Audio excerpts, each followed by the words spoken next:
Hello, hello, hello, hello. Kyle A0Z. Welcome to the Thursday night stream. And boy, do we have a doozy for you tonight. We got, let me introduce everyone here. We've got some more people coming, but we got Sebastian, KI2D. Hello, Sebastian. How are you? The programmer of Polo, portable logger, my favorite logger. If you haven't downloaded Polo yet, you need to do that. It is awesome. I think the link is in the description below. I think if not, I will put it in the description. And then we've got Bill, WC3B. Hello, Bill. Hi, Kyle. Hey, Sebastian. Hello, everybody. So if you don't, you probably recognize Bill's voice. Bill is a member of the ICQ podcast. And a little trivia for the channel here. Bill is it's not the first time Bill has been on the channel. We used to do trivia between ICQ podcast and Ham Radio Workbench and a bunch of other people, a bunch of other groups, and it kind of fizzled out. But yeah, Bill is a couple times, maybe even 3 times on the channel. So welcome back, Bill. Thanks. Yeah, it's been a while. And trivia wise, it's fine as long as you ask DX questions and contesting questions. The history ones I didn't do too well on. Yeah. Well, all right. So let me preference some things here. Let me give some intros before we get into it. So tonight we're going to talk about real-time contest scoring and some of the challenges with and without the technology. I had a bunch of conversations with Sebastian and Bill and others who will be on the stream about real-time scoring. But first, I want to play some clips, but I also want to say, you know, there's been a lot of talk. I've gotten a ton of emails. I've gotten a ton of hate emails and also emails that have said, attaboy, and, you know, this is the way of the future. If you're triggered by change and you don't want contests to stay the same, that's fine. I am not proposing that we change existing contests. But if you're against change and see that if we don't change, we are going to lose the war with getting potential hams and new hams that are not into contesting or active or on the air, this stream is not for you. You should click off of this stream right now. You should go somewhere else, and you're not going to hurt my feelings if you click off the stream. This stream is not for you if you're triggered about change or you think contesting is fine the way that it is. Go somewhere else. You can go watch birds play in a sandbox if you want. What we're going to do, you know, that just by saying that, you ask them to stay here. Exactly. So comments. That's what's going to happen. But this is what they don't understand is every time that like I post something and then they have like a discussion in the Discords that are like 50 lines long, they are promoting what we are talking about. It's great. I love getting underneath their skin, and they're so triggered. They're just so triggered. So please leave now. Stop the stream and. So, and I'm sure they'll pop up in the chat, and, you know, we'll just have to deal with them. But I mean, it's like the ARL people said in the contest forum, which I'm going to play a little bit. Any talk about contesting is good. I mean, it gets people talking about this type or this genre that we like to do, contesting, right? So, So in saying that, what I want to do is Bill, you went to Dayton. Obviously, yeah. Sebastian, you were at Dayton. Bill, you were at Dayton. You and I saw each other a couple of times throughout the weekend. And you went to the contesting forum that happened on Saturday, right? Yes. I had enough of walking around the flea market. So I'm like, I'm going to go in the air conditioning and sit down. Right. And I saw the contest forum was one of them. That was on my list. So I sat down and I got to watch the forum, got the update on the WRTC 2026, saw their Antiques Roadshow version of, you know, what stuff is laying around your shack. And then they brought up the topic of, you know, contesting and updates, and they brought up the gentleman who runs the CQ contests now. The good news is that CQ contests are going to continue. Yep. And they brought up 2 folks from the league. The one gentleman I know, he runs the contest division. The other gentleman I didn't recognize, but he must be his boss. Yeah, it was Paul. I forget Paul's name, and another guy's name from the league. So it was 3 guys, and I should have wrote down their names. And maybe they'll put them in the chat. And that was the forum with Doug, K1DG, leading the pack, right? Yeah. Yeah. So I didn't go to the contesting forum because I knew that they were going to be recorded. And, I had better things to do walking around the Hamfest, and I knew that they were going to be recorded. So I was like, I'm going to watch them later at 2x on my time versus at the, during my flea market time or, my social time or whatever whatever I was doing at that moment. But if I knew that they were going to throw my mug up on the screen, I probably would have went. And it was funny how Doug threw my mug up on the screen. And how many people were in the forum, you think? Well, over 50. So I guess it wasn't a couple of hundred. It was just. It might have been. I mean, I was sitting up front, so I really didn't see the folks folding behind me, but Okay. there were still chairs around where I was at.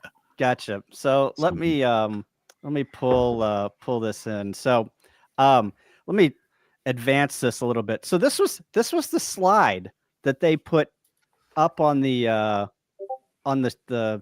big screen, and they basically it called me out and said, "Oh, did you see this? Kyle was on this W1DED podcast, and he said, do contests need to change?" And it was K1AR. That's who it was. He didn't have anything. He didn't want to change. You could tell that he was not for change. But the 2 guys at the ARL, they were all for it. But anyway, I wanted to get to. Let me see if I can get to a place. However, they the gripe about radiosport. So can you guys hear that? Okay, so let's move on to another. We've Okay. kind of covered it a little bit, but the gripe about radiosport and contesting is that the results take too long. All right, so we're going to talk. Doug, K1DG, is talking about why do the results take so long. This is one of this is the topic why we are talking today about real-time scoring and what are the challenges around it. So let's just play this and see what they say here. Yeah, we get the raw scores out in a week after the contest, but gamers know immediately who won. AA0Z has proposed things like real-time log uploads, which was done in Italy at WRTC a year ago, and even online real-time checking and cross-checking to generate near immediate results. He has kind of a following on QRZ.com, and one of I don't have a follow on QRZ.com. I don't know what he's talking about there, but I have no idea. That's reputation smearing, I think. I don't know if that is he was his saying it intention, but So what I think he's referencing there is anytime anybody posts a podcast or a YouTube video, they either go to eham or QRZ.com to complain about it. Yeah. So I'm not checking them. So All right. I'm wondering if playing devil's advocate here, if there is a following of real-time scoring on QRZ in terms of they do have their own logbook, but are they actually scoring contests? No. Yeah, I don't know well, because I don't use it. Well, here's where it gets a little funky. So let's keep on the train here. other guy said, well, all the technology exists to do that right now. We can cross-check everything. I handle terabytes of data in my day job. I can get all this stuff cross-checked in seconds. So we can know 5 seconds after the contest is over who won and what the scores were. It's a simple matter of programming. A simple matter of programming. This is where you say, oh, yeah. So obviously nobody, he was trying to get a reaction out of the crowd to be like, oh my God, yeah, of course. Why? That is ludicrous. But obviously the crowd was not either asleep or they didn't care or had no idea. They had no idea. Right. The first person I learned of that phrase, simple matter of programming, was Ward Silver, who is, I would say, the grandfather of all of these ideas in the first place. If you spend 5 minutes with him, it's all these grand ideas of contest monetization, real-time scoring, doing little contest win them contests, things that move the edge from him. And he meant it it's a simple matter of programming. Like, yeah, it's a hard problem, but like that is not a barrier to solving it. Like, it is a difficult problem, but like, we are hams. Like, we are not doing it because it's hard, but because we thought it was easy. Yeah. You know? Also, I want to also say that, this video that we're commenting on is, I want to thank the Dara Hamvention YouTube page here for recording the forums and letting us comment on what we're looking at. I'm assuming we're under the Fair Use Act here whenever we're playing this. No Don't copyright intended. Yeah. This is all copyright of Dara. Yeah. So don't come after me because we're using this under Fair Use Act. So, all right, let's keep going here. So, John, I think, kind of alluded to it. There is some popular contests out now, the CWTs. There are 4 of them every Wednesday, 4 contests a week. They don't have any log checking at all. They don't have any log submission at all. You post your score 3830, and that's that. And they seem pretty popular. Is this where we're going in contesting? Is this, real? Oh, right after the contest, is that what we want?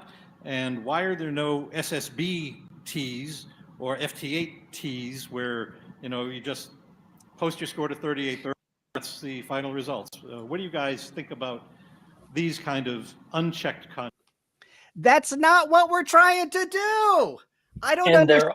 Yeah, I don't understand why. Like, he totally missed the point there. Totally missed the point. No. And there are SSBTs, there are FTATs, but they're not called that. Like Connor had something like the Worldwide SSB QSO party or something. Like just activity party. Like it's just like that, where people get on the air every day for 2 hours and then post a thread, not on 3830, but some other place where there's no log checking. Yeah. And FT8, I mean, think of like FT8 poker. There's a thing where people are clicking buttons and doing things with it, but there's other contests. And there's also the JS8 call activity days too. Yeah. And it's a common bias that people think that the way I do things is the only way that people do things. Sure. Because I don't know any other way of doing things, which means basically that you just haven't paid attention to other people doing things in other ways. Yeah. And I wanted to say to the first part of the programming, it's actually easy. Programming is not hard. What's really hard is figuring out what is the problem you want to solve. Once you have that, solving it is trivial. And what people often, we might pick the wrong problem. That happens all the time to programmers. Don't get me wrong. But like when people are saying that the programming is easy, is that I don't think that the barrier here is technical in the sense of the software part of it.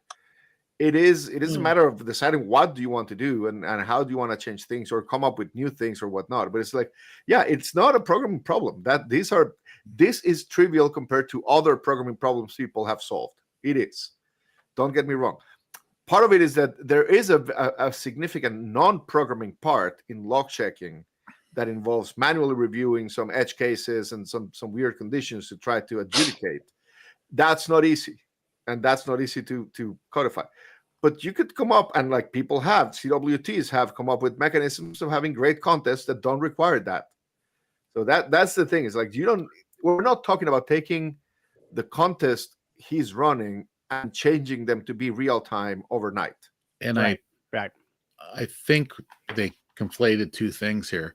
The CWT is a contest, yes, but the real purpose of it is to give new CW operators opportunities to do a short contest before they go to do the really big 24, 38, 72-hour contests.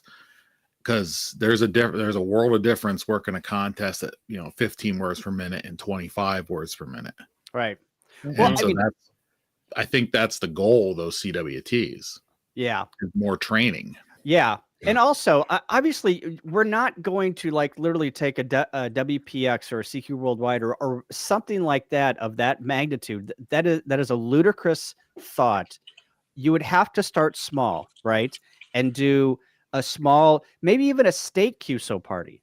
I mean, granted, one of the questions that I'm going to pose to the group here is how do you adjudicate logs that are not uploading in real time? Right. I mean, we'll get to that. That is one of the, I don't want to go off of that tangent, but that is a real question to be solved, is how do you do that? But it is, you have to crawl, and then you have to walk, and then you have to run, right?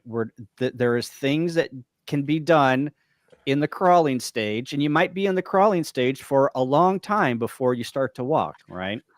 Yeah. Totes. So let me play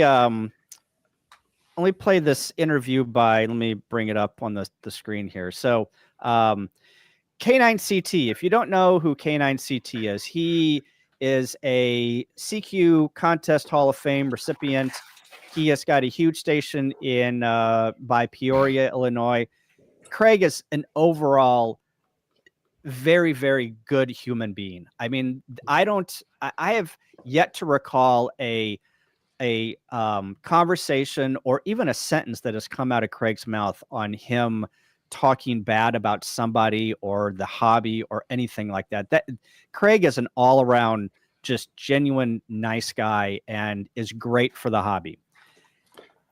And I want to play some stuff that he had said. He had Kevin W1DED had interviewed Craig. If you haven't seen the full interview, go down and watch it on W1DED's website. Craig is a fascinating person, and he has done so many things in the hobby and for the hobby that I suggest you go down there and take a look at Kevin's channel and listen to this interview. But I want to play a clip of what Craig had to say about the future, what he thinks. He is the committee chair for the CAC. That's the Contest Advisory Committee for the ARL.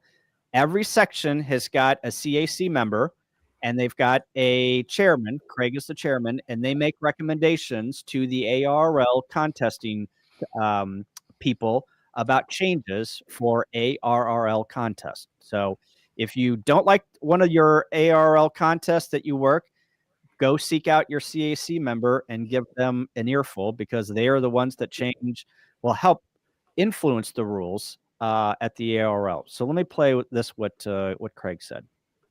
So Craig, there's so much more we could talk about regarding your station, but I don't want to run out of time. It really intrigues me that you've been so involved at a leadership level in ham radio. And I'm curious if that was intentional, if you got pulled into it by others.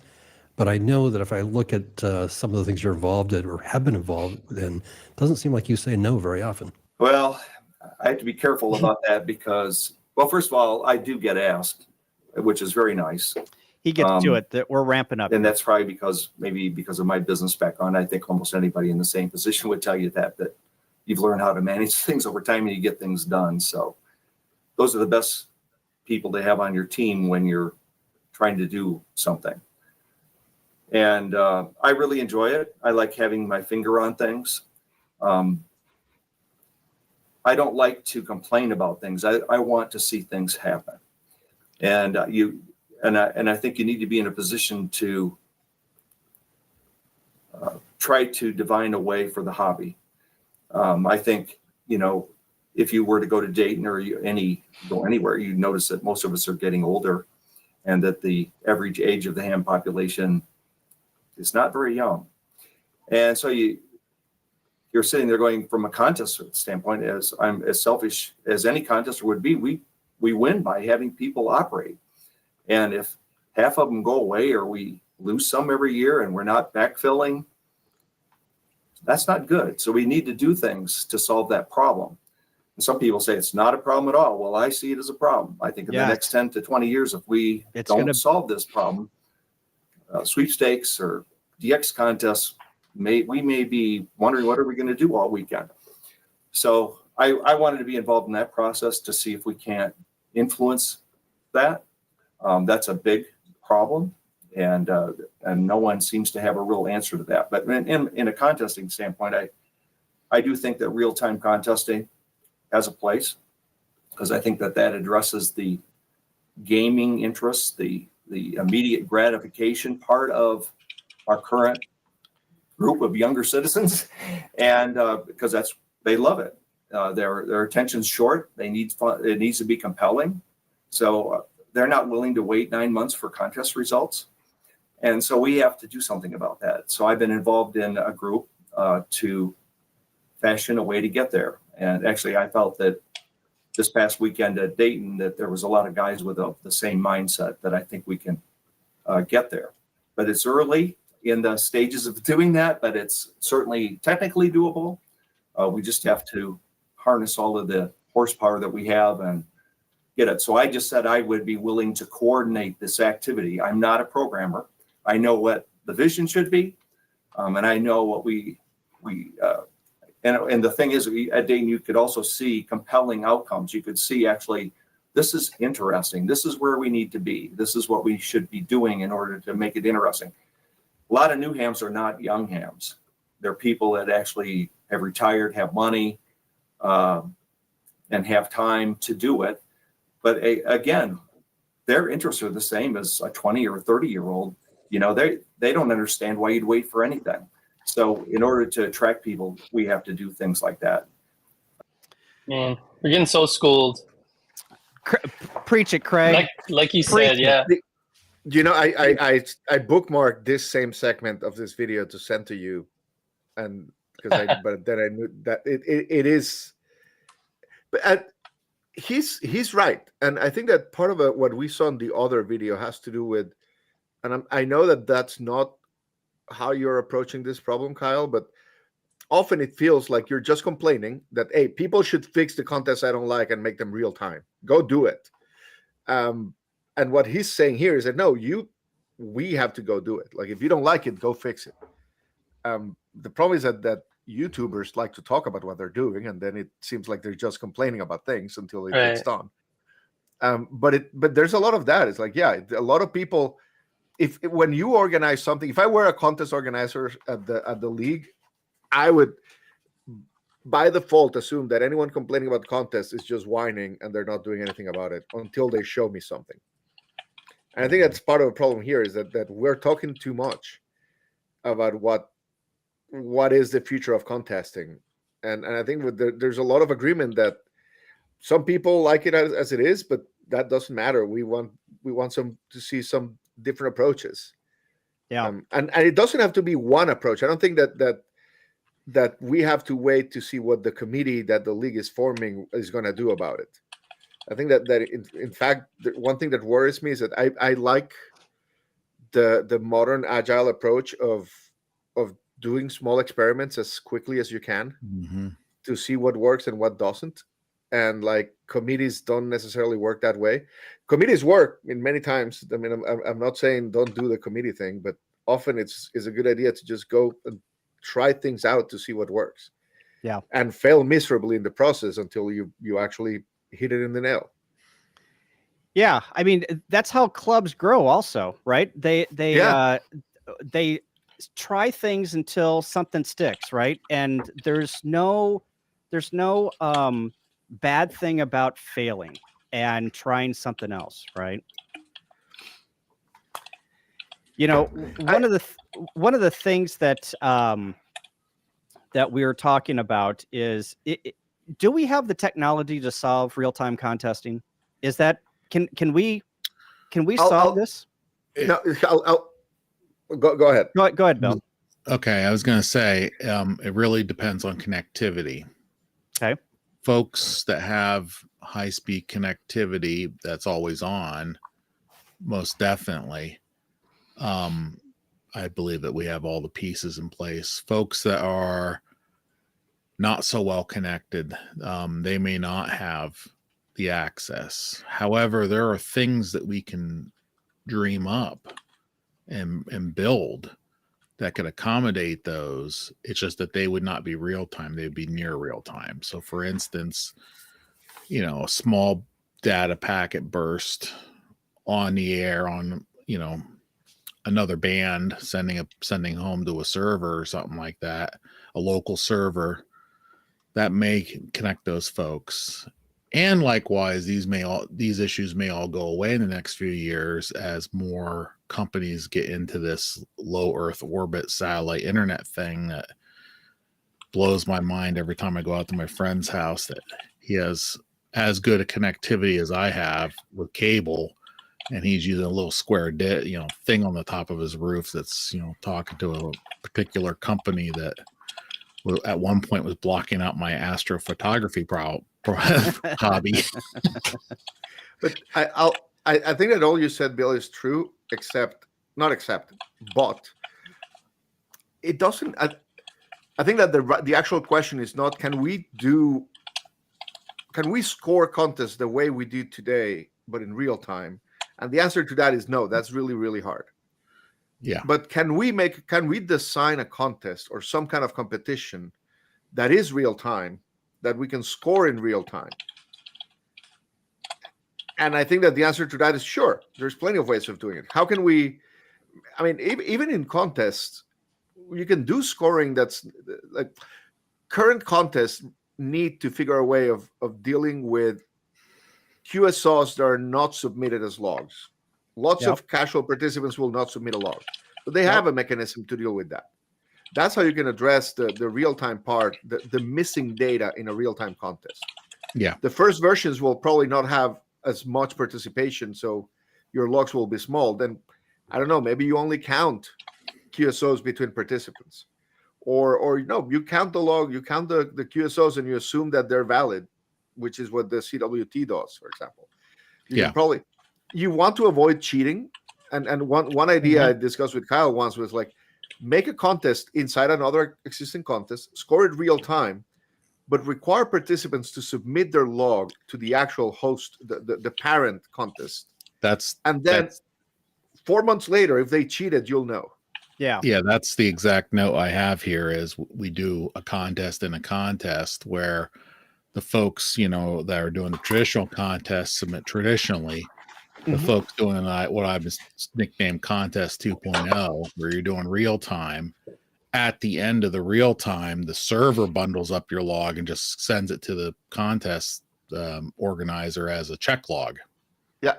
So you're not. Or even you could even participate in the actual contest if you decide the rules. Yeah, that's a discussion topic. I was just thinking check log, so that we got because whatever you submitted in real time, you have the data to pull and just automatically submit it for them later. If you send a check log, I don't know if you get a scoring report afterwards, which is what you want to see. I think it depends on the contest. Yeah, could we'd have to verify that. You'd have to verify, and I think that. But Sebastian, you had brought up a point where if you are in the top 10 or even the top 20, and you do not submit a log in real time, there's going to be so many orphaned, if you're doing real time scoring, there's going to be so many orphaned, bits of data for those stations that they're going to know if they're going to be in the top 20, they're going to make a lot of QSOs, right? And you're going to know who those people are. Well, that's exactly it. The historical contest logs would be your source of at least, is this a real potential? Yeah. Like a great example is I'm in all the files for RIDI contests for the Super Check Partial because I submit logs for those contests. Don't really show up in the sideband contest much. Don't show up in the CW contest much, except the Pennsylvania QSO party. So for my call to show up in one of those contests real time, I would flag that as, hey, we need to check that one later. This is unusual. Yep. Might be normal. They might be joining in now, but that would be unusual because it's unusual behavior. And I think what they do in both in real time contesting like the WRTC or in slow scoring, is that they see if the winner wins by enough trusted QSOs versus by these questionable QSOs, then they'll spend more time looking at the questionable ones. Yeah. Is this a real call that exists somewhere and cures that? Is this somebody who's still active somewhere, and so on? There are ways of managing those error margins, basically, and the I think in the end, I want to go back to that point I made earlier.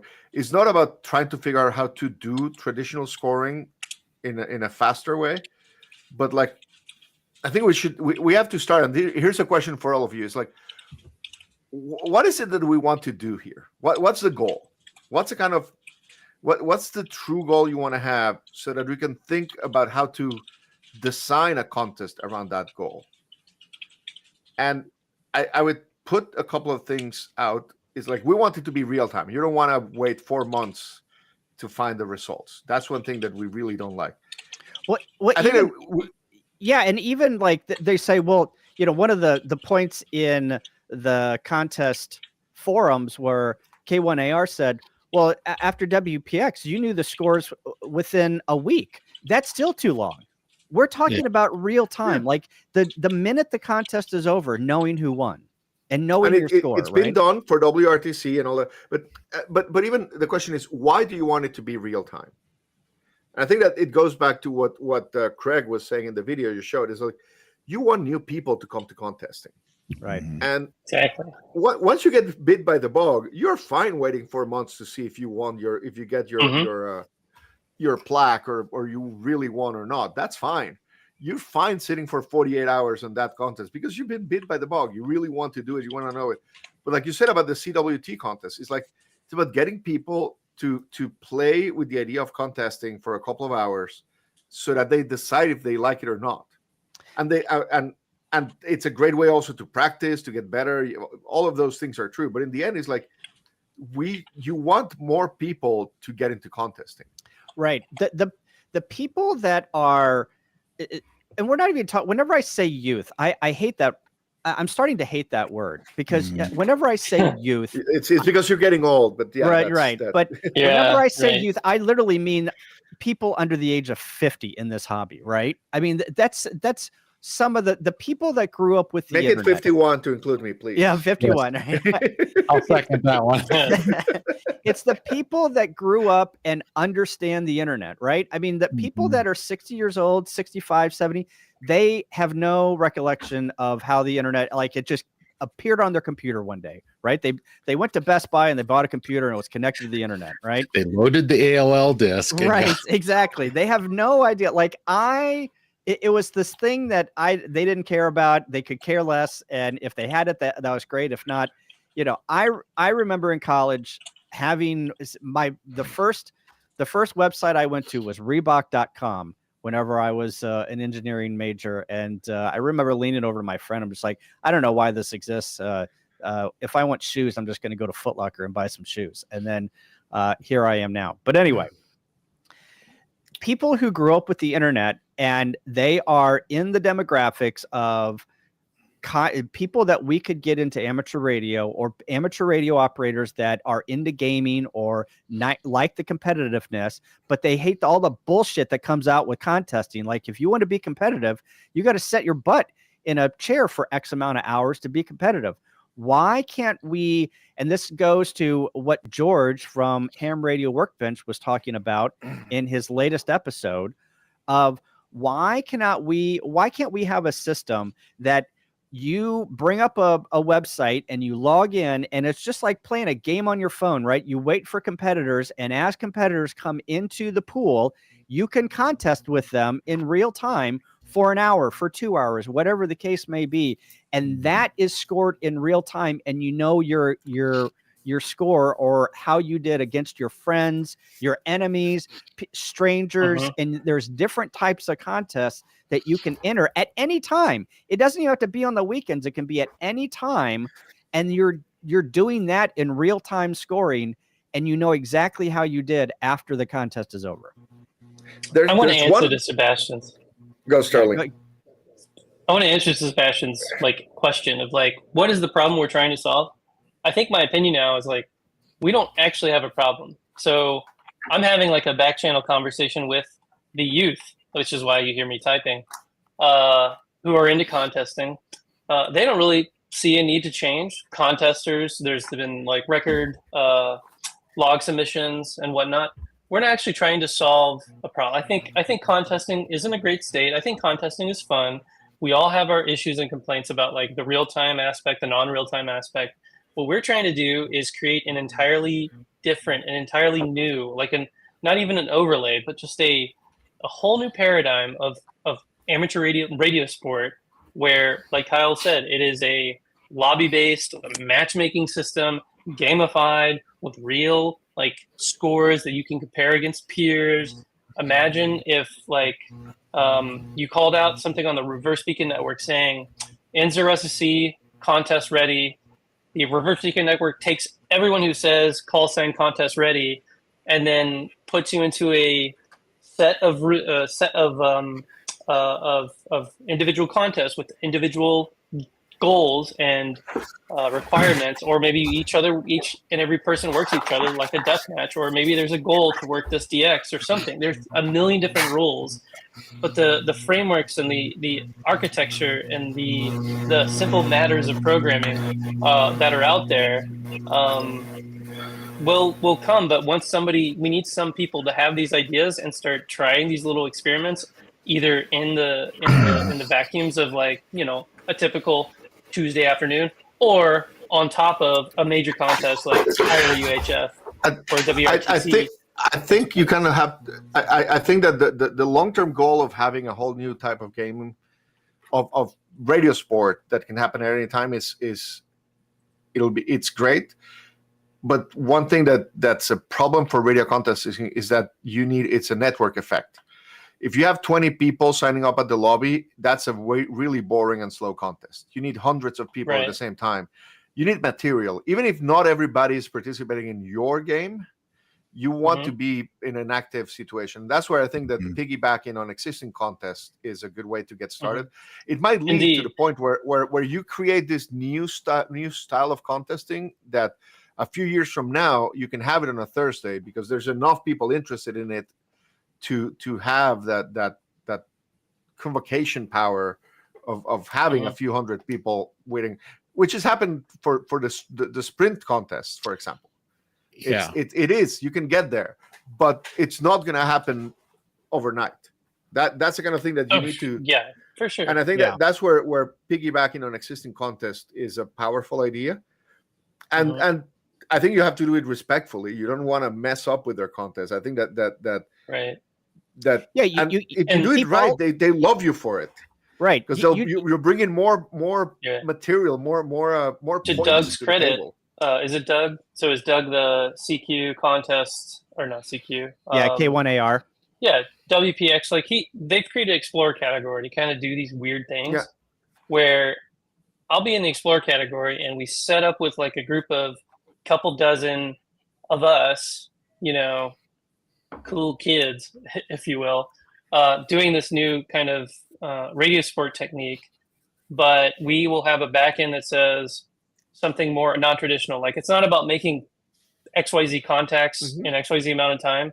It's about, the spotter solved this station on your band map, and that one gets 5 points. This station has 10 points based on distance, based on time, based on other many, not infinite, but finite and measurable and capable like criterion that would increase the points. Like it's not about like QSO to QSO, it's about the points. But I get you, like the real-time aspect, even if say I was a real-timer and Kyle was a normal timer, and he was working like a normal contest in a normal category, you know, I would have a bonus to work him, but like he's not submitting a real-time log. And so obviously there's like an issue there where it's like, if I say I work Kyle and I type in the API and it goes to the database, says Sterling work Kyle, check mark, that's extra 10 bonus points or extra 10 multiple for the next 30 minutes. There is a challenge there. And that's like an incentive to get the real timers to like get the old timers to turn on the API or to turn on the database uploader that will update the database in real time without them having to do anything. So that's why, to George's point in Ham Radio Workbench, like N1MM and N3JFP and other logging programs, we're trying to like work with them, and maybe K9CT. I don't know what he's actually working on. And to the points of people who say, well, what about the ham with no real-time access? Well, fine. They're not a part of the real timing. Right. They can put in the paper log. This is a program for people who are, 21st century. Like I'm they not have, aware. What man, about they have internet. They have Starlink. They Yeah. have packet cluster like- connection to a log data. It doesn't matter. Yeah. Like, if you don't have an ubiquitous. Xbox, you don't participate in Xbox games. Right. That's the thing. Exactly. Yeah. I mean, you But- can but play the here's campaign, but an like you idea can't play about cheating. Fortnite. Here's an idea about cheating. I think that the one way to the part of a scoring process is to prevent cheating, to make it fair for everybody.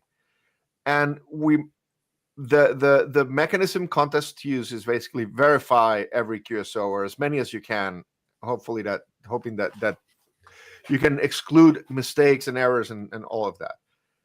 What if you require participants in the real-time contest to submit audio recordings, even if you don't verify all of them?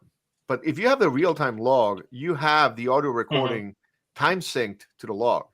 So if you have the top 3 participants achieving similar scores close enough that you don't trust the accuracy of the result, you can go back and quickly verify the top 10 unexpected calls in their logs, and you can see if they actually heard that over the air.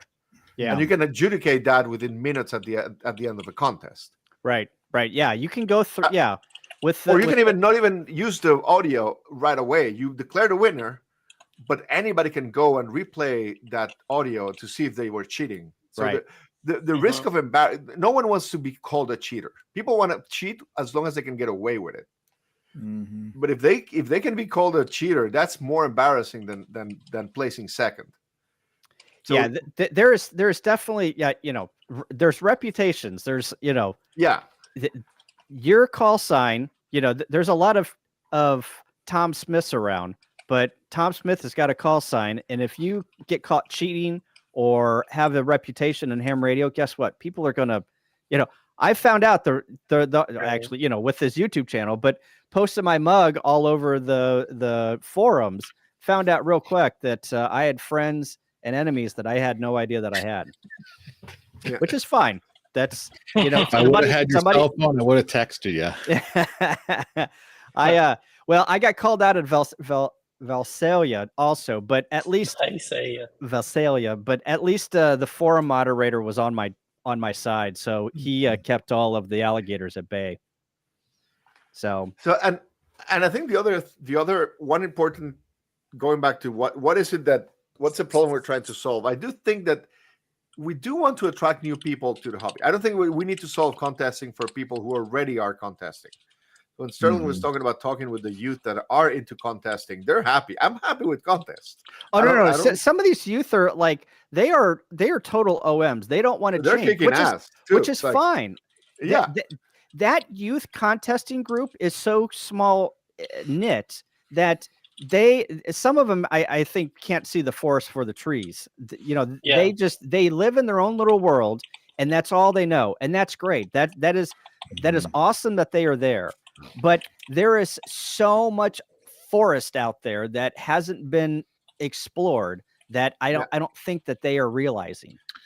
And a lot of people who have never gotten into contesting because it's intimidating. I mean, when you turn the radio up on a weekend and you see your waterfall is all yellow and red and up like spiky, it's intimidating.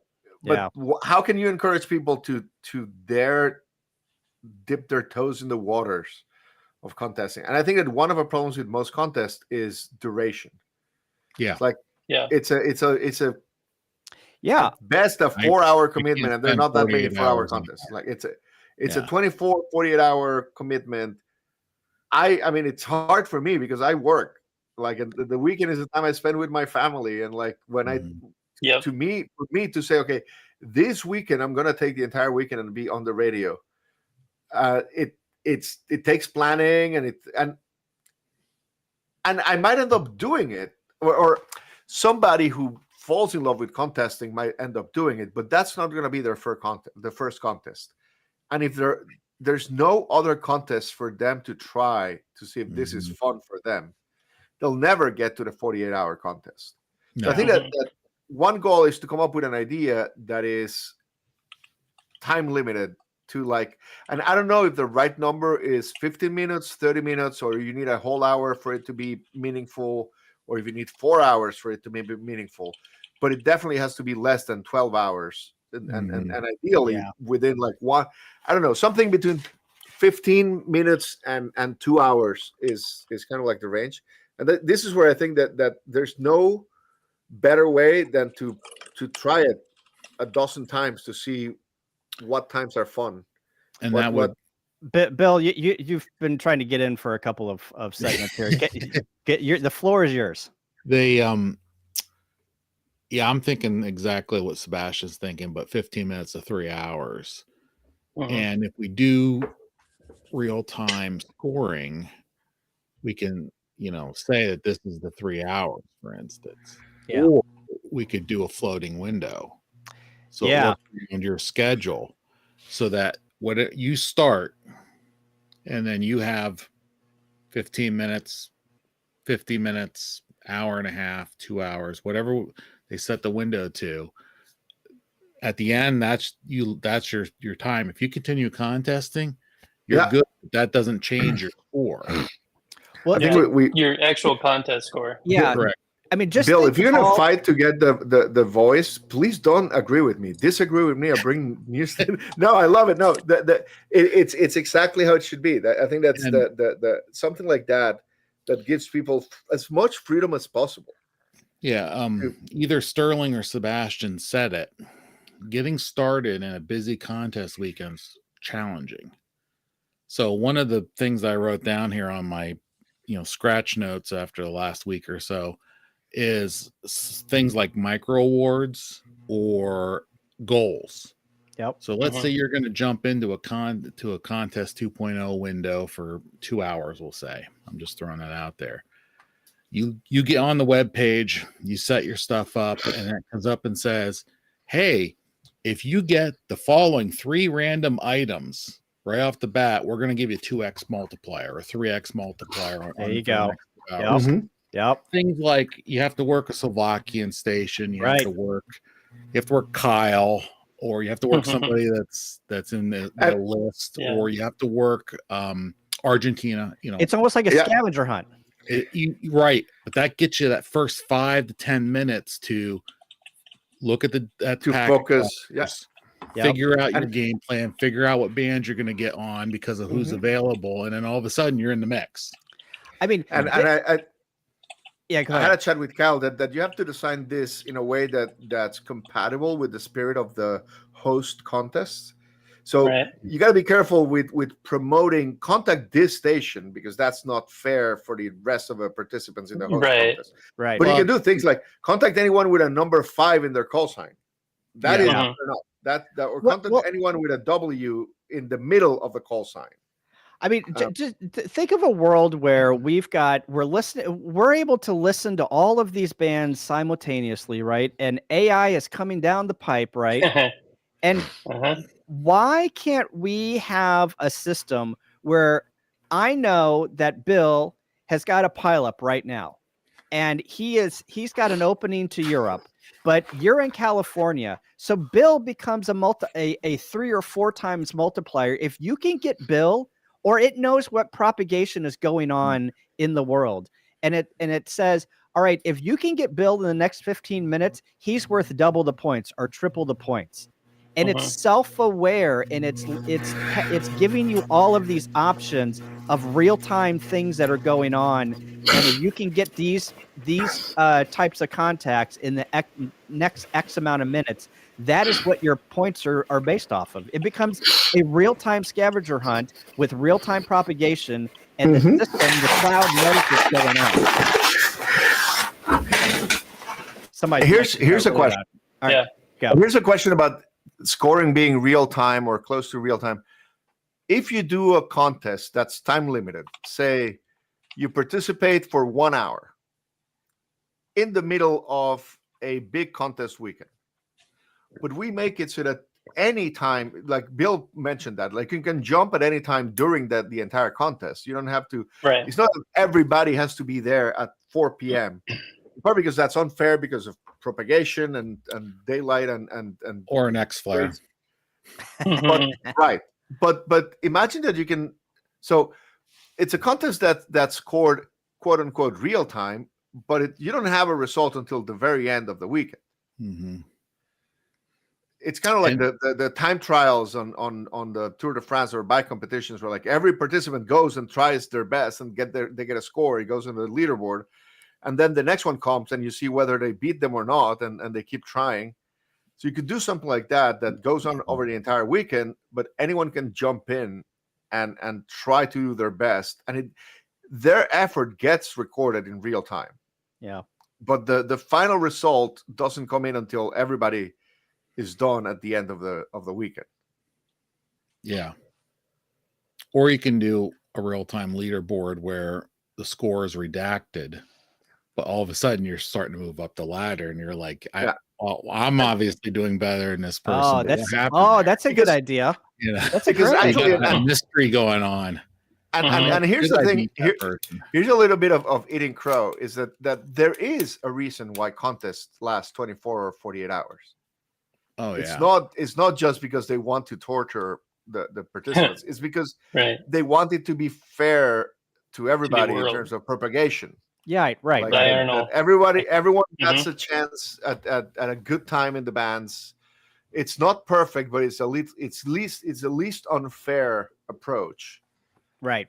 So I think that it's not about getting results 30 seconds after you're done participating, but about, I mean, the goal would be to get results not a week later, but Right. Yeah. 60 I hear minutes you. after the contest is done would be a good goal. Yeah. But making it last long enough to make it fair for everybody participating in terms of picking a good time for their location. Mhm. Yeah.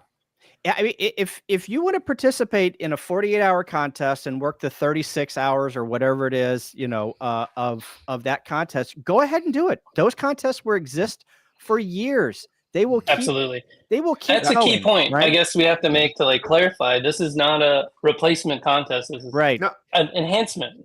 This in is terms what of this is what I opt-in. understand is all of these wankers out there are up in arms about you're going out and you're changing our contest. I'm not changing anything. Those contests Right. will exist. You can go ahead and make all of your contacts, sit in your basement, do all of the things that you used to do 6 completely months off the grid. completely off the grid. If you don't want Yeah. to But now you have participate, 200 new you're fine. participants, 200 Right. new points to Yeah. chase. Exactly. Now we've got or 2,000 or we've got this new breed of people who are doing real-time It'll just be contesting. busier. Yeah.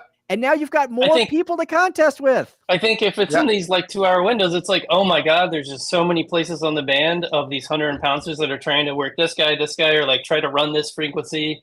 Like Kyle said, an AI is going to detect when somebody stops calling CQ, and it's like 50 bonus points for the first person who gets this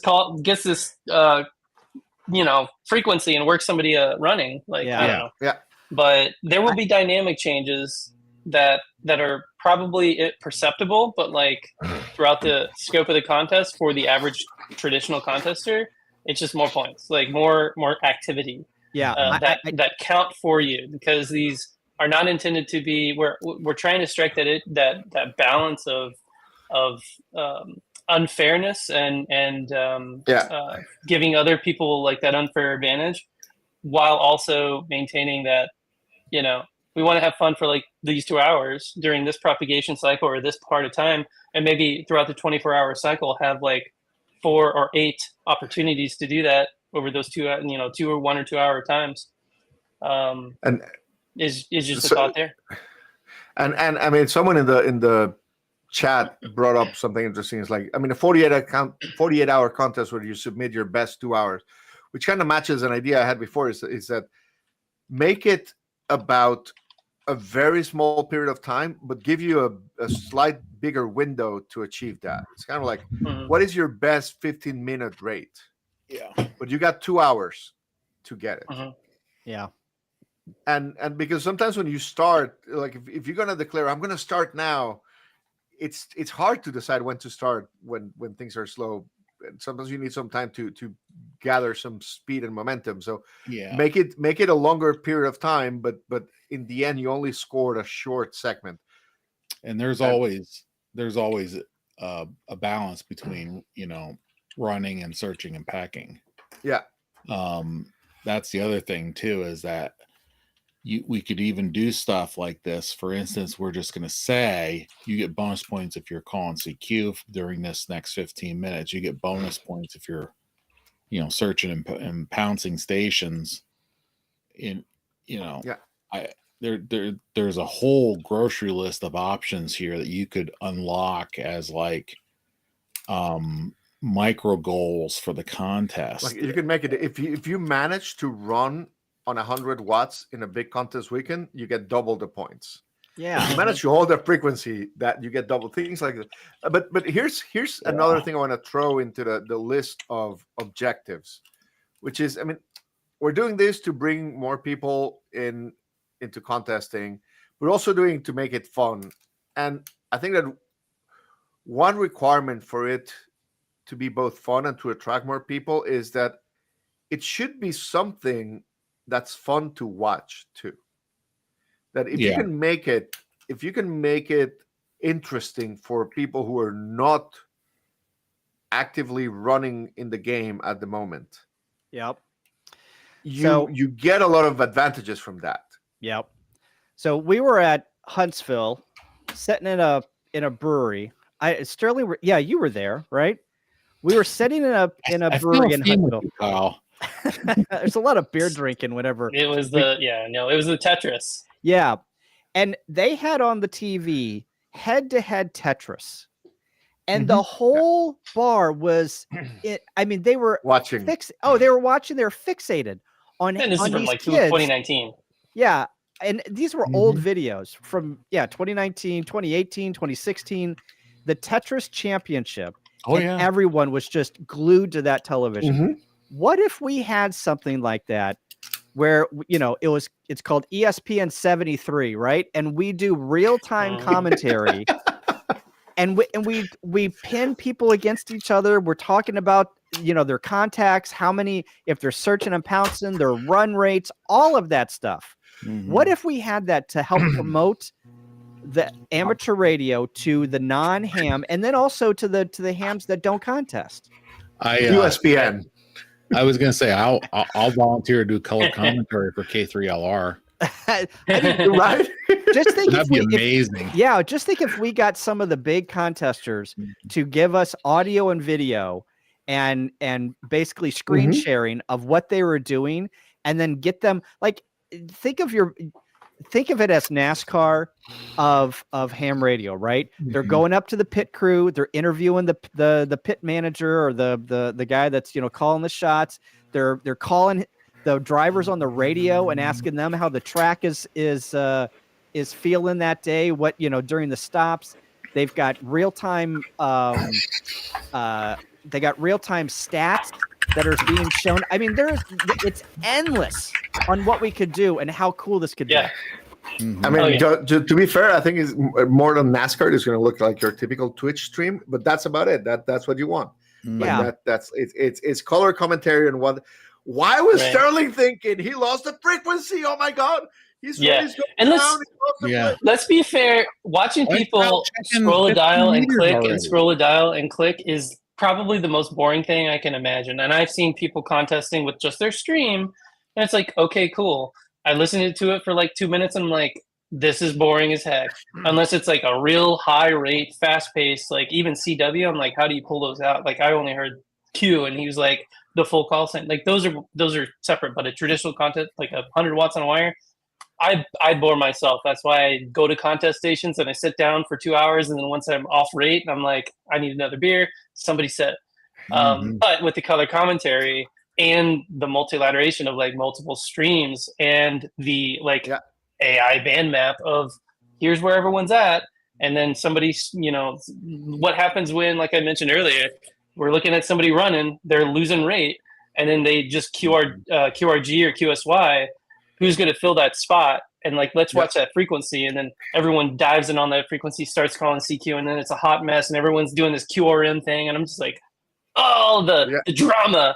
But it's not going to be like NASCAR. There's not going to be smoke and fire. It's not like Call of Duty. There's not going to be like headshots from across the map. Like, we get that, but we have our own version of that. We're gonna be, oh my God, Kyle missed the opening on 10 meters. Yeah. He missed it. He's right there on his band map. He's not looking at it. Oh my God, he's lost it. I mean, there's so many things that we could do to make this. Sharing that will make it hard to cheat too. Yeah. Imagine calling a cheater out on the air, like, boom, Right. mic drop. All right. Well, we've come to the top of the hour. I could go on for hours on this subject. Like, I didn't drink. I don't have beer, but if it was beer, there would be like just brain dumping ideas. No, here's the question. Guys. More beer, Bill. Yeah. We come to the top of the hour, but like to follow the spirit of Craig Thompson there, what are we gonna do about it? Like, what's the next step? Well, the next step is we are doing this stream. We're putting ideas on, the people that watch this stream. I don't have enough clock cycles to do the next step. I'm throwing that out there. I just don't, between family issues and sicknesses and work and other things that I do outside of ham radio, I don't have the clock cycles. And this is where everyone, you guys come in. Everyone that is watching this stream, all it takes is somebody to start a movement, to figure out what you want to do and put a plan together and execute that plan. Right. This is where it gets anybody. The world is your oyster. Yeah, a lot of this is just inspiration. A lot of us are kind of dumb, but Sebastian knows how to code, so he makes things. I'm a good designer and a good idea thinker, but like I can't keep it moving. But there are people who are like, I can code that, or I have an idea. I know a guy who can do this, or I wonder what this guy thinks of that, and it ends up being K9CT, and they change the world. Like, those ideas are brilliant, and we have communities dedicated for that. Like the Discord, Radiosport V2, we have a Groups.io in the same name. I would share it in the YouTube, but I don't know if Kyle will kill me. Hang on, I'm gonna share the Radiosport 2.0, and if this is where we all hang out, and if you got ideas and you want to help, this is where to go. I'm going to put it in the link. Right. And then there is work being done by like K9CT and this contest advisory committee. They're a little like tight-lipped, close to the chest, not really sure what they're doing, even as a contester, a person who is like kind of cutting the edge, trying to push the edge. But there's other groups, other things, other people doing stuff. There's a whole youth community. There's the remote ham radio community. There's the AI, ML, like, there's a lot of open space there. And specifically, like, the ideas we're focusing on is like, we're trying to fix the back end. And I'll take something back I said earlier about like, we're not trying to solve a problem. We're trying to create a new environment. There is a problem I would like to solve, is the entire aspect of real-time scoring of traditional contesters, where they will electronically put in a log, not including paper loggers and laggers and whatever. There are ways to do authenticated things and better, faster score checking that I think we really need to look at as more modern eyes, because it seems like every time I talk to log checking communities, it's, very smart people who like know COBOL, but not people who know like modern like database checking, and then thinking of just new ways of dealing with the cheaters and dealing with the busted calls and the things that aren't nefarious but are just a part of log checking, which are just difficult. They load the logs into a traditional SQL database and run a report at the end. But we have so many other large data products and processes and procedures now that we could leverage instead, that you upload a log and it's adjudicated in the system in seconds.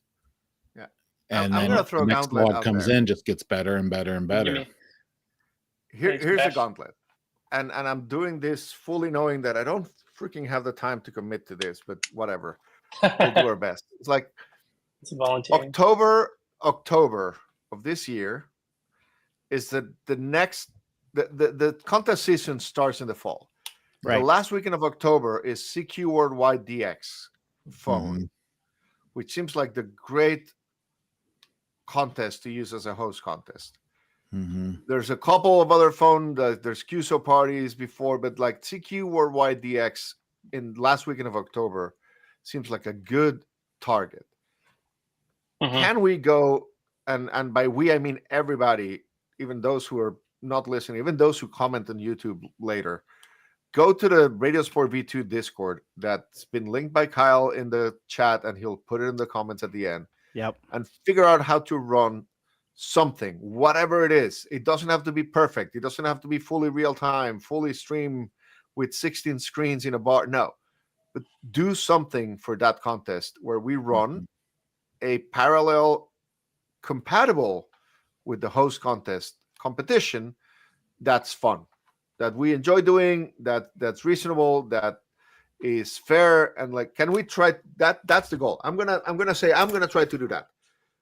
I might fail, but I think that's a good, and it's October. It's like we have a bunch of months left. Yeah. About 4. October Wow. and then November into sweepstakes. Kyle and I love sweepstakes, and we really want to do something with ESPN 73. So like, put on cameras, put on screen shares, put on something. Yeah. And there's lots of different things. API.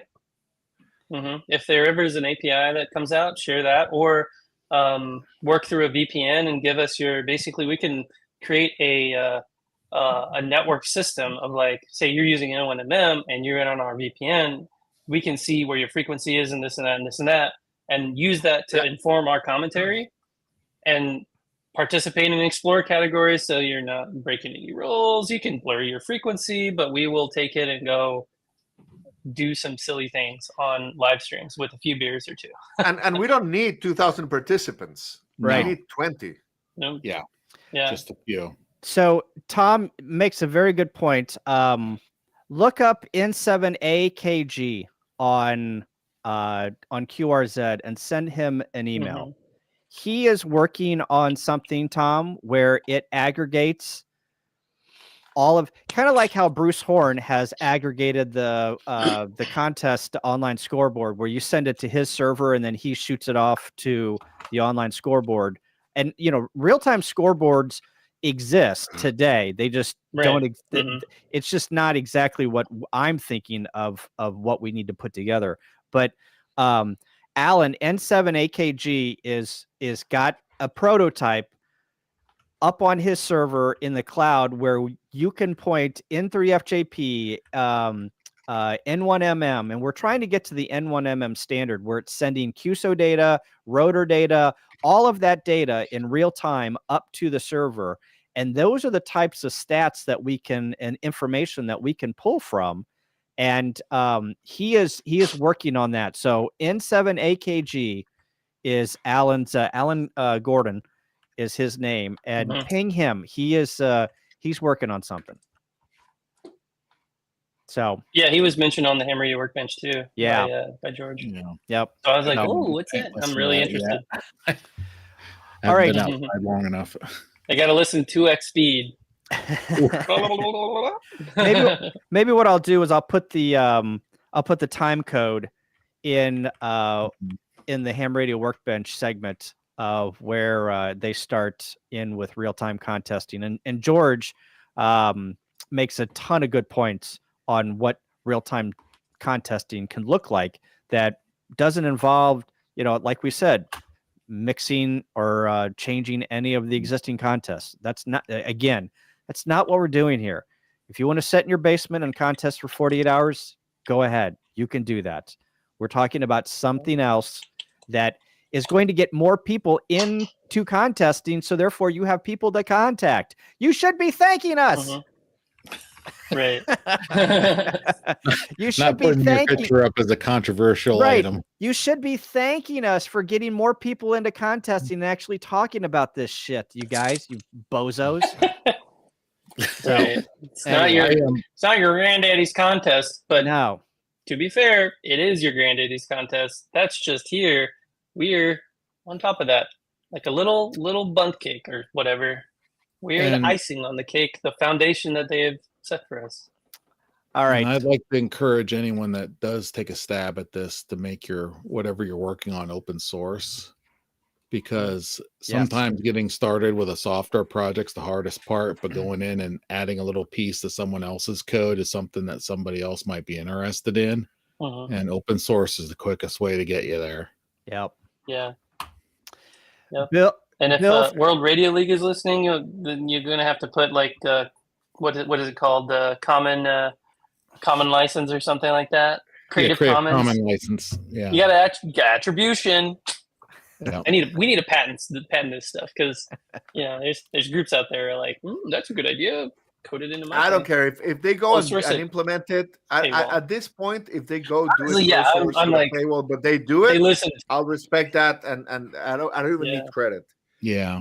Yeah. I get a little queasy when people true. market stuff that were ideas I gave and they try to make money off of it. But if you're gonna put it out there for the community, I'm all good. Yep. Yeah. Totally agree. All right, we're going to try and wrap up here. Again, radiosport 2.0 down in the Discord. I want to thank all of the people that were in the chat that gave comments. You guys are great, and couldn't do this. If I didn't have the people that subscribe to the channel, probably wouldn't be doing this. And you guys are the ones that make this great. So thank you. Appreciate it. And to the panel here, Sebastian, Sterling, Bill, quickly, any last thoughts that you wanna give before we say 73? My PayPal is Delman. No, I'm kidding. No, actually, no. My buy me a coffee at /ham2k.